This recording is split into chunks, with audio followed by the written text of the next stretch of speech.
Hello. My name is Jess Marie. Welcome to yesterday's Coffee Grounds, where I have been talking a lot about sobriety and emotional wellness, which I never expected my channel. I never planned for my channel to go this way. It's organically grown and developed into this. And I want to thank every person who clicks onto my videos and provides a safe space, provides support and love, and sharing their journeys, sharing their families' journeys, because it means a lot. And I didn't know that I needed this, and it's a small community of us, but I really appreciate everybody who tunes in, who comments. Just to share a little bit of their story, and it's like, hey girl, I get you, I pray for you. And it's like, thank you. If you pray one time, thank you. Like, I really appreciate it. I do, because I do believe in the power of prayer. And my spiritual religious beliefs, I don't know what that is. It's up in the air. It does its own thing. I don't even want to get into that today. Really what I wanted to talk about is the first day of being sober, and how many times I have gone through the first day. Especially smoking cigarettes, it was the same thing. The first day of not being a smoker. And how many first days I've gone through, and how often I hate life, and how self-destructive I get during this period of time, how frustrating it is. Because to clarify what kind of drinker I am not somebody who wakes up first thing in the morning. I don't really like Baileys in my coffee, whiskey in my coffee, nothing like that. Sometimes I'll have an afternoon coffee with a tequila shot in it. But in the mornings, it's pretty low key, because I do wake up relatively early. 10:30 in the morning is still early, but I do start craving a drink at 10:30 in the morning. I'm like, no, you don't need a drink. It's okay. It's fine. 12:30, 2:30, every 2 hours, there's that pivotal moment of, okay, do I suffer and drink another cup of coffee, which I also know how bad it is and disruptive to my hormonal system, and I know the effects, or do I cave to having a drink, to having a glass of wine? Or, because for me, it is something I do out of, I want to clean the house. Drink a glass of wine, listen to some music, and just kind of sip on it throughout the day. Or having a glass of wine and going for a bike ride with my son, because I don't know why I feel the need to do that. I don't know why. Or have a glass of wine so he and I can have a tea party, or sip on it so it's like I feel like I'm more in character, I feel like I'm more outgoing, I feel like I'm more, I show more, I reveal more. And I don't know what causes that outgoingness, because I know who I am. I remember who I was as a 7-year-old girl. And I know what my 7-year-old self would say to me.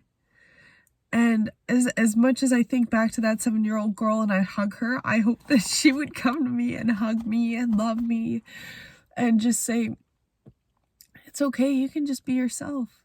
What are you scared of? Not having friends? Come to think of it now, I've also talked about friendships on this channel, and I was also a lone wolf as a kid. I was very on my own, very in my own imagination. And now that I'm older and we live in a social media day and age, I feel like I need that friendship. But I remember being so happy having people come in and out of my life. Like, somebody hangs out with me here or there, and it is what it is. And I was so confident and comfortable with who I was. And I met my first best friend when I was grade 4.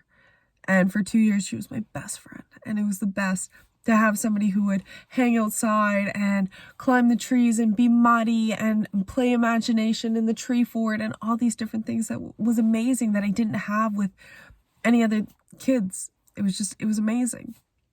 And I don't know how to get part of that back. And for a while, I thought the answer was my son. And I want it to be that so bad. And that's why it's so important for me to get back to a place where I don't need to drink. And why I say that I've had so many first days, and I've had first days without even knowing it's first days. There's times, because I don't feel always like I need to drink first thing in the morning, or I don't feel like I need to have it at night sometimes, whatever. I've had first days before and amazing first days, but it's the mental act of tomorrow, it's the fucking day. Today, I'm waking up, it's the fucking day. It is happening today. And it's going to happen tomorrow, and you're going to be okay.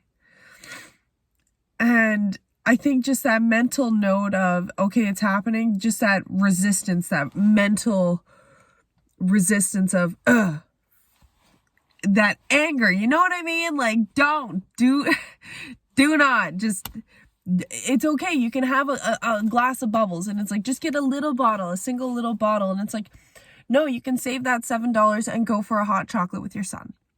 Actually, we don't get hot chocolate, we get steamed milk, because I don't like him having a lot of sugar.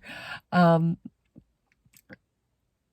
I really struggled today on my first day, but I had somebody, I talked to somebody last night.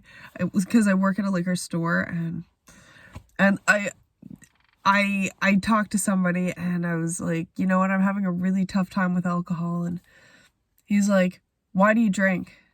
And I was like, well, I've been drinking since I was 13. He's like, no, that's not good enough. Why do you drink? I'm like, fuck. Shit, why do I? That seems like such a basic question that I should have thought of before. And why do I drink? I drink to just get through it. And I looked at myself in the mirror last night and I'm like, that sucks. That sucks so bad. What an awful answer. But it's the truth. Or I drink to be creative. That sucks. You know, being somebody who is a creative individual. When I had, like, back in the day when I would, sorry, I just totally blanked out there. I'm so sorry. Back in the day when I was kind of a bit more of a hippie, and I would spend all my time in my art shack, all my free time in my art shack, and just paint. It'd be like I'd finish my cup of coffee and pour rosé right into the coffee glass. And that was my life. Smoke cigarettes, smoke weed, and paint and write and be creative, and I love that. But it would be like 10:30 in the morning, right? And it would just be like coffee, wine, maybe water. And I'm just getting real tired of it. To tell you all the truth, I get real tired of knowing that I can't have a glass. I don't have that in me. Most of the time anyway. If I go out, it's never just a glass. It's never, okay, this is my time limit. Okay, when the hockey game's over, you're done. It doesn't work for me. And even making the decision today, I talked to a girlfriend on the phone, and she's like, we should visit on Sunday night, and you could spend the night so we don't have to worry about driving. I'm like, man, I haven't seen her in 2 years. I would love to have a bottle of wine. And then I'm like, fuck, I just decided today is my first day. So today's Thursday, Friday, Saturday, Sunday. And I'm like, that would be 4 days. And I'm like, there will always be moments that come up. There will always be moments. And I'm like, yeah, but you know what? Like, just have one more fun girls' night. And it's like, no, you've already had your fun girls' night. Jess, don't do it. And I think I'm probably going to end up doing it, to tell you all the truth. I'm going to. And that's just is what it is. And that's what I mean by I always have a first day. There's always a first day. There's always that day of resistance and frustration, and I don't get anywhere because I relive that. Let's say 50 to 80 days of the year, I have that many first days, especially this year quitting smoking.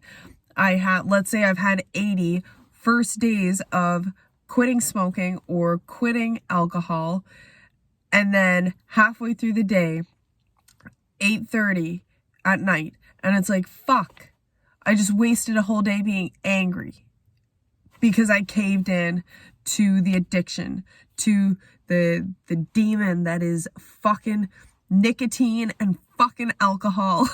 I caved in. And